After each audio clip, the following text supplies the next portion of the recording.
दादी के अंदर जो एक बहुत बड़ी चीज देखी, इतनी बड़ी उम्र के अंदर भी सीखने की भावना।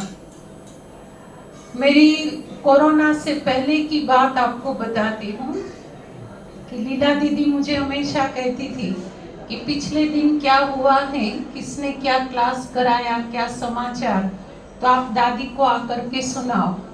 तो मेरी इतने सालों तक रोज सवेरे 6:30 पौने 7 बजे दादी के पास यहाँ मैं कॉटेज में आती थी और उस समय दादी तैयार होते थे, बाल बनाना ये वो सब कन्याएं दादी को रेडी करते थे।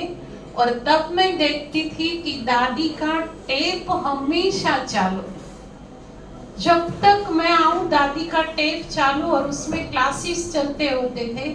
गीता दीदी के, उषा दीदी के, ममता दीदी, कोई ना कोई जिन्हों की भी ट्रेनिंग में क्लास चले, तो दादी सवेरे रेडी होने के टाइम वो सारे क्लासेस सुनते थे। मेरे को इतना वंडर लगता था।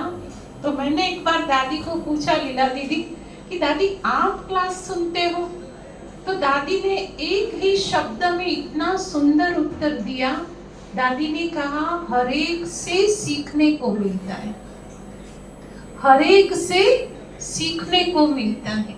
और फिर जो पिछले दिन के सारे समाचार में दादी को सुनाती थी, उसमें भी करेक्शन करना है, एडिशन करना है, क्या करना है, सब कुछ बताएगी। और महानता में दादी की ये देखती थी कि वो तैयार होते होते गाड़ी में बैठे ना, तब तक बोलेंगी और सुनाओ और सुनाओ और सुनाओ। और फिर दादी बैठ गई तो मैं तो पैदल निकलती, लीला दीदी मुझे याद नहीं कभी पैदल जाने दिया हो। इतनी महान हस्ती के साथ नहीं, आपको बैठना है, आपको बैठना है। निर्माणता की प्रतिकृति मैंने दादी के अंदर अनुभव किया।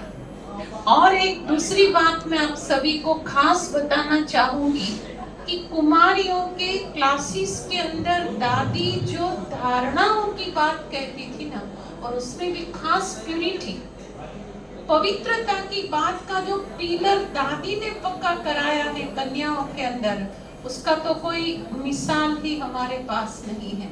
क्योंकि खुद में जो चीज होती है वो जब दूसरों को कहते हैं तो उसके लिए वो चीज स्वीकार्य बन जाती है। तो दादी जी के संबंध में तो घंटों घंटों तक मैं कह सकती हूँ, लेकिन एक बात जरूर कहूंगी कि जो बाबा के लिए गायन है, अपने आप सभी कुछ करके अपने आप छिपाया, कभी भी अपने आप को आगे किया हो प्रसिद्ध, हमेशा पीछे रह करके यज्ञ की सारी बैकबोन बन करके अनेकों की आधारमूर्त बनने वाली हमारी दादी जी को ट्रेनिंग की सभी कन्याओं की तरफ से और हम सभी बहनों की तरफ से अंतःकरण की श्रद्धांजलि है। ओम शांति।